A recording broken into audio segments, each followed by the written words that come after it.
Hey everyone, welcome back to Riffs Cross Generation. I'm your host, Andrew. I'm here with my co host, Eli. and we are here with Carolina Perez, the drummer from the band Castrator. Welcome on, Carolina. Thank you so much for having me.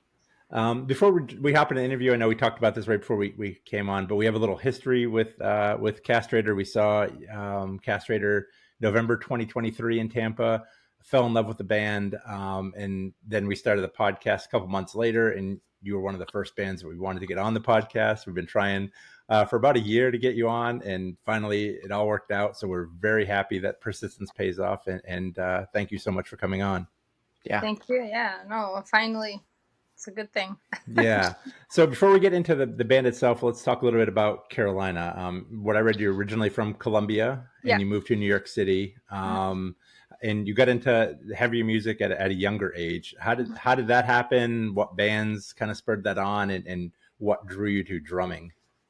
Well, my older brother and I started. We were both like rebellious teenagers, and we started like jamming to like punk, and then we just wanted more. So metal, we were really huge like Deftones fans like when we were younger, and then it evolved into we heard Demo Burger and like Fast Double Bass, and then Morbid Angel, and it's like a black hole. Yeah. Yeah. Once you get into that, you can't get out. Yeah. And we just saw the Deftones, so Eli got to see the Deftones. Oh yeah, live. That was the very first drum cover I ever learned. Was my own. What's the name? Shove It. What's the name of that? Yeah. And it was because it was simple. I mean, obviously I didn't play it like the drummer, but it was a simple beat, and I really enjoyed that. And it's the rest is history. Here I am, nice. 30 years later. I read that you list Lars as an influence, and I find that interesting, as most people like to list Lars as maybe not the greatest drummer. Can you just elaborate on that? Lars is a great drummer. He might not be a fancy drummer, but he's very good at, very creative, and he lets the music breathe, and he knows his place in the band. He's not trying to be flashy.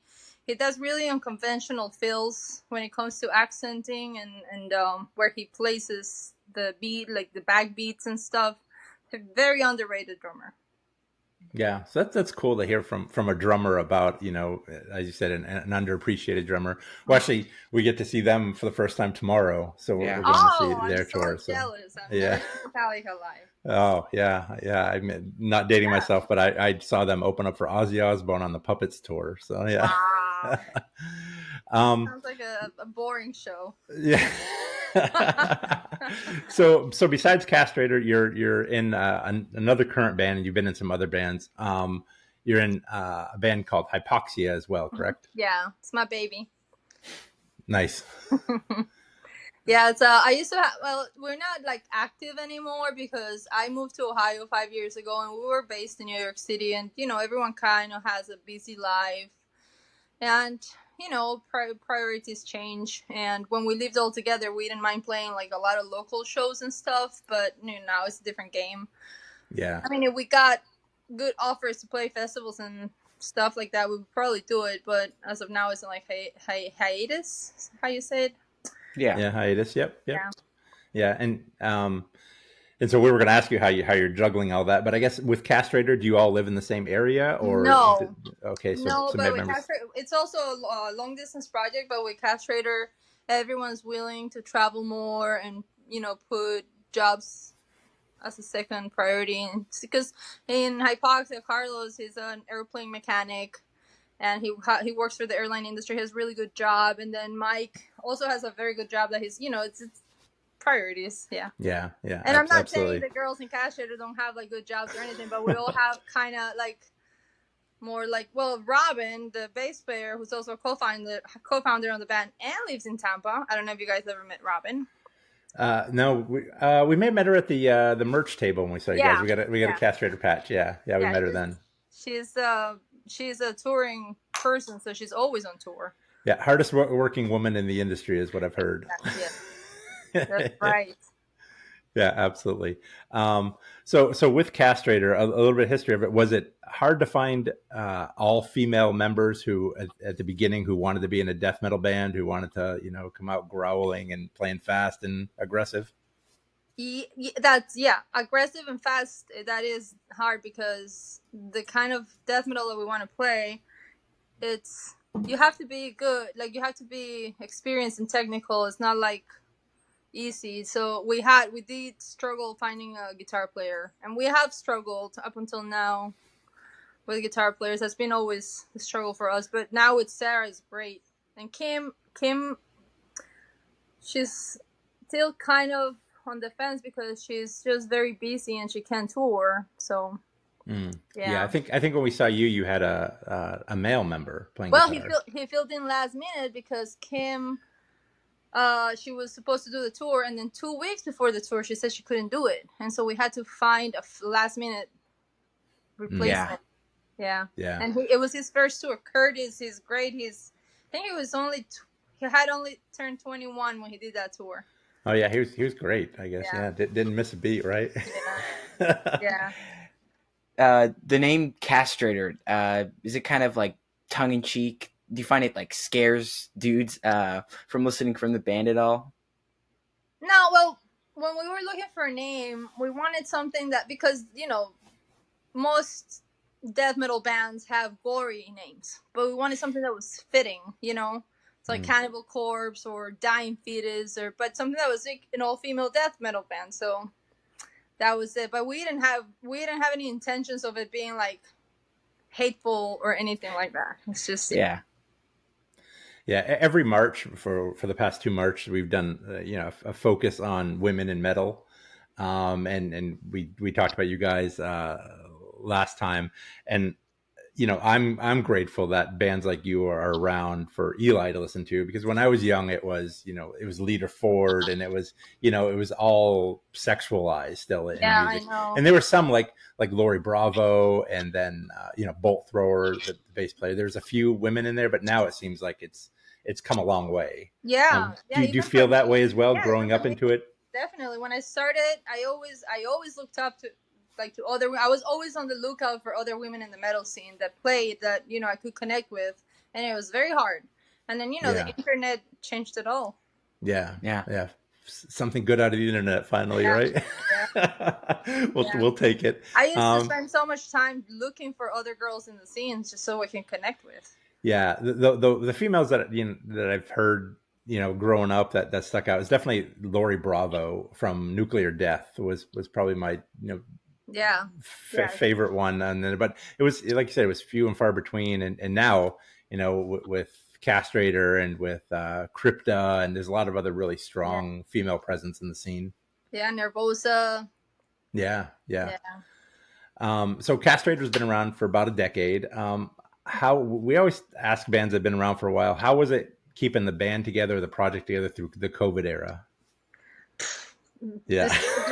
Despite COVID, it's been hard because the project started as a long distance project. Like there's never been a band that we're in the same place. So the bands, well, I used to live in New York City, so we played a lot of local shows, and I had the privilege to get to know a lot of bands that were coming through New York. So that's how I met Robin.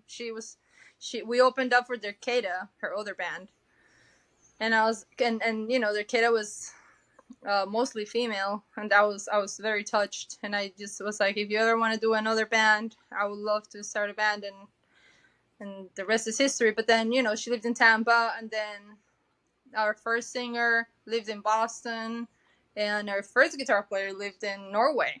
Oh wow. Yeah. A little bit of a hike. Yeah. Yeah. So yeah, I'm assuming traveling during COVID didn't happen, especially in New York, right? Shut down city. Yeah, no. Well, COVID was actually kind of good for us because we kind of recouped and wrote.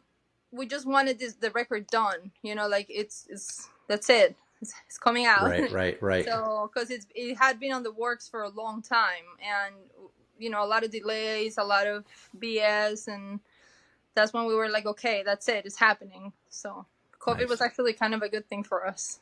Yeah. So before COVID, you guys had the 2-song demo, and then you released the 4-song EP with those two. Yeah. How was the reception initially to the It's band? good. It Like, was good. We kind of had different.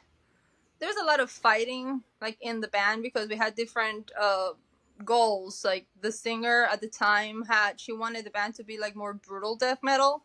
mm, And like Robin and I always wanted it to be old school death metal. Like that was what we liked. That's our yeah, literally what our blood is, like old school death metal. So it was a lot of back and forth, pull and pull, and that's what I mean. You can hear it in the music too, the sure. Yeah, vocals, absolutely, everything. Yeah. absolutely. So Yeah, the reception was good, but we were never really like connected fully with it because yeah, there was it was divisive. You know, it sure. wasn't. We're not all in sync with what we all wanted. Right. Since Defiled and Oblivion to the new album, has it been the same core group? And are you guys on the same page now? Because it seems like the new album, we'll get into in a little bit, but it seems like it's the next step from Defiled. So Yeah. I think I think it's the same style, the same thing, but just better. Thank you. Yeah. So that happens with with when you actually find people that are in sync with you and connected in everything you work towards the same goal. You're not working towards different goals. Yeah. Yes. Go ahead. Yeah. No. So Defile and Oblivion was a little bit more tricky because we had songs from almost a decade. It was very sparse, and we had we for both albums we have producers. For the first album was Dan Gonzalez. He helped us produce the album, and for the new album is Taylor from Deicide. And so that most of the songs for the new album were written in a shorter period of time with more defined. I guess it has more of a theme overall. The Violin of Leon was a little more all over the place because it was, a lot of different timelines of the band. Yeah. And here we arrive at the new album. Yeah. Before the launch, you have support from Decibel Magazine. You have a flexi disc, Mortem Opetary. I hope that's how that's said. For your new upcoming album. Yeah, Decibel's great. They're very supportive. We also have another full-on article coming out. I think it's next month, and it's gonna be great because it's a big support for the album. But the flexi was great news for us because it's kind of a dream come true, and that's one of our favorite songs. And Sarah does a solo on that song. It's a very old school death metal song. Yeah, we're happy. Eli gets a subscription to it, so we're super excited when it came in. Like, oh, look at this! So it seems like they gravitate towards some old school death metal. I know Nocturnus AD had a flexi disc in there a while ago too. So yeah, it's good for Decibel supporting. It's great. I love it. I love Decibel. Yeah. So we're lucky enough to hear the album. And holy smokes, thanks for your record label for getting it to us. Before we get into it, how important is it in this day and age to have a record label if you're a band? I know when I was younger, they would do tour support, recording support and all that. But when we talk to bands nowadays, it's changed a lot. Yeah, I mean it depends. We're lucky to have Dark Descent because Dark Descent's it's a kind of a smaller label, so he works with us really, really good. But I feel like the bigger labels do tend to take more advantage of the bands, and the only way for bands to make money is touring. But they lose all the rights to their music and their artwork, and it's sad because and even the digital the bands lose rights on. So I don't think that's fair. I feel like bands should find kind of like a midpoint to negotiate with labels to where you can have more rights to your music or not give them for rights for so long, because I mean it is a big investment, but it doesn't have to be so black and white. It's got to be a little more gray. Yeah. And you guys aren't getting rich off digital streams, right? No, I think nobody didn't.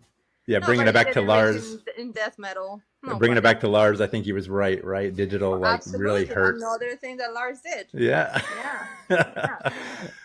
Oh, Should have been the Lars. first thing I said. Before we get into talking about a couple of the songs, I want to bring up the production. When me and my dad listened through this, we were just shocked. It was really great production. We were happy to hear the solos. They popped. The drums sounded like real drums. Was this something you wanted to make sure happened? Yeah. Well, so I'm lucky enough to be in the Cleveland area and near Noah Buchanan, who is the mixer master of the album. He is the guitar player for Nonslaughter. I don't know if you guys have heard of that band. Yep. But he's also a master engineer. He's very smart, very knowledgeable. And I recorded Hypoxia, the last Hypoxia album, Defiance, with him. And I really liked how he worked, and I really liked the sound. And I told the girls, I said, I really would like to use Noah, because on the last album we used Jared Richard, who's also amazing. But I really wanted to give Noah a try, because I just really liked working with him, and I wanted to record and be there for the mixing and be there for the whole thing, you know? So I was actually the only one in the band that was actually there for the whole thing. And everyone just sent everything to Noah. But I think that made a big difference for me to be able to tell Noah, no, this is, louder, or, whatever.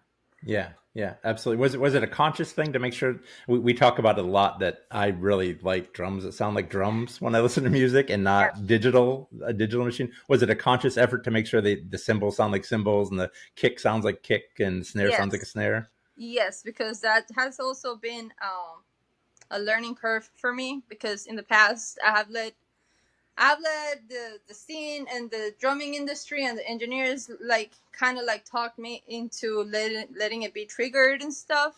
Yeah. And at the end of the day, that's just not great, you know?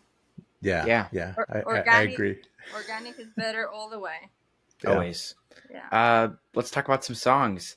The first song we want to make sure we mention, which is one of our favorites off the album, Deviant Miscreant, seems to be a really good mix of styles on the song.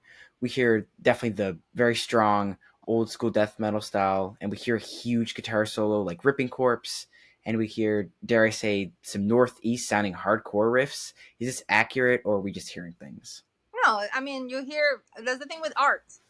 I'm not gonna tell you what to hear. Art is subjective. So yeah, that's great. I love that. Obviously when we wrote this album, we were pouring our hearts into it, and I'm huge into breakdowns. I want a mosh pit always. I want passion. So those hard breakdowns, or hardcore riffs as you call them, are very important for me. So I kind of emphasize that this has to be kind of a song. There's a part of that song, and when I listened to it, I was like, well, this could be like an agnostic front riff, or a sick of it all riff, or something like that in there. So it was good to hear. I do have a lot of hardcore. I wrote a lot of the riffs myself, because we wanted it to be done. We didn't want, because Sarah came in the picture way later, after the whole album was kind of written, and then she recorded it. But the riffs themselves, we never stopped writing. So Robin and I wrote majority of them. Yeah. Right. So I have a lot of New York influence, hardcore influence. Yeah, it definitely shows in that song. That's a great song. The other song we want to make sure we talk about is the Psalm of the Beguiled. Yeah. It's loaded, fast paced, wicked time changes. Was this the most challenging on the album for a drummer? It sounded like it was maybe the toughest, with all the tempo changes and the triplets. You would think, but for me, I'm weird. Those are not the most challenging for me. I really enjoy just playing fast, and I'm when I lock in, it's not a problem for me. Actually, dynamics and slow tempos are harder for me. Because you get excited, and then you start speeding up, and yeah. Yeah, I'm sure playing in a doom band's pretty tough for all the people. We used to talk about that sometimes. Like I can't imagine just sitting up there and just strumming through those long Yeah, you notes have to and be high on something because it's like, yep, yep. or down on something. Lyrically, I don't want to get into all the songs, but that song in particular seems like is it anti-religious, and I want to use quotes with that, or is a song about being tricked into something maybe that you don't fully understand? We don't have a lyric sheet, so we're kind of guessing on what we can take out of it, plus the name of the song. Yeah, well, so we do have a lot of anti-religion. I'm pulling up the lyrics. There's a lot of anti-government, anti-religion. Sorry. We like both those anti things. Yeah. And Well, yeah. I anti-religion's mean, good, anti-government's good. metal's mostly, rebellious. Yeah. Yeah. It's supposed to be. I think, some of those, along with the music, has changed. I know. It's sad. It's a sad thing. Sorry, it's like,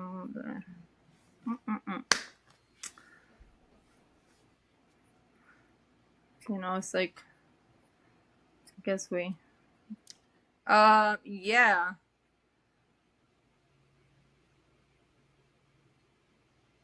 How can I situate a word?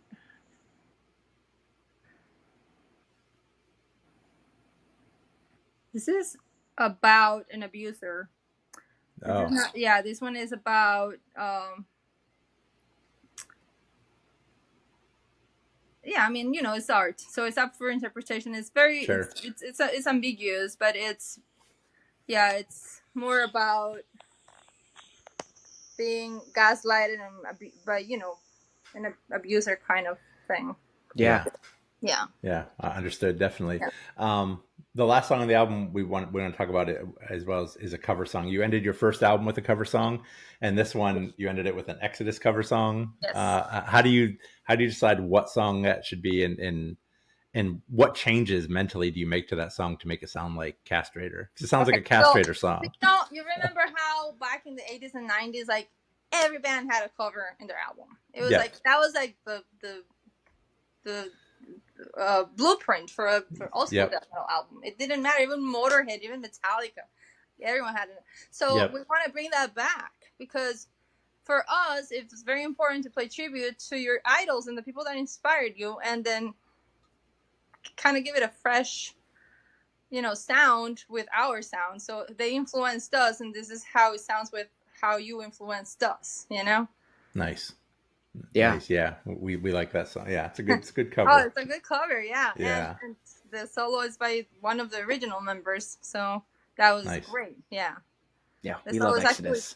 Yeah, me too. Yeah, so Metal Command, not to give it away, but Gary Holt does the solo in the band. Oh, nice. Yeah, that's him playing.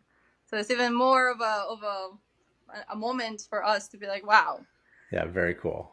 Yeah. He seems like we met him at a meet and greet thing, and he seems like a really cool guy, down to earth. And everybody we talked to have met him. He's just like the most chill guy you could meet. Yeah. But it's the real deal, He's doing it he loves doing it. He's not doing it for any other reason other than him being a really good guitar player and loving what he does. Yeah, he's all broken, so you got to love it, right? I'm sure he's in pain every time he's up there on stage. Yep. Next thing we're going to talk about a little is AI artwork and just album art in general. Can you talk about the artwork on the new album, which is, I'll say, a tad bit disturbing? And you can also discuss your position on AI art versus human art. Well, definitely not. I'm not in for like any AI art. I like using AI for maybe brainstorming and trying to get an idea, but not for the final product. I feel like it should have human touch or human, presence. But the artwork was done by John Sig, who is the same artist that did Defiled in Oblivion. We love working with him. He's very dark. Yeah. Very unique. He has a very unique style that we love. And we wanted to continue that subject or the imagery of like a foreign planet, like a different planet, and because we really like what he did with Defiled in Oblivion, but the name of this album is Coronation of the Grotesque. So it was, it's really cool what he came up with. There was a lot of emailing back and forth about the final, how it came out, but we're super excited and happy about it. Yeah, I think that the theme like definitely lends itself to old school death metal without being total gore. It's not like, somebody with a guts ripped open on the front of it. So yeah, definitely a little disturbing, as Eli said. So we talked a little about the album, and I feel like we're teasing people who are listening to this. When is the album actually out, and are you going to start dropping singles earlier than that? Yes. So thankfully, yesterday, only yesterday, we finally found out that because the backup has been the vinyl pressing. Because of the whole tariff thing, I guess like threw everybody off, and it's been kind of a panic mode kind of thing for labels. So yesterday we finally heard that it's going to be like the week of the 15th. We don't have the date, but it might be August 15th, not July, August 15th. And the pre-orders are going to be, so the link for the pre-orders and the first video is coming out on June 18th. June 18th. Yeah, not too long. No, in 2 weeks, less than 2 weeks.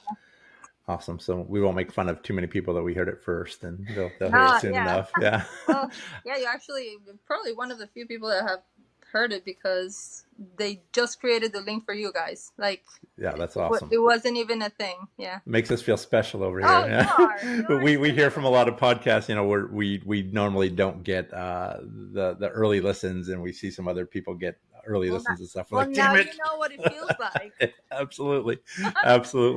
And then tour plans, or what's next big picture for the band? We have some good announcements for towards the end of the year.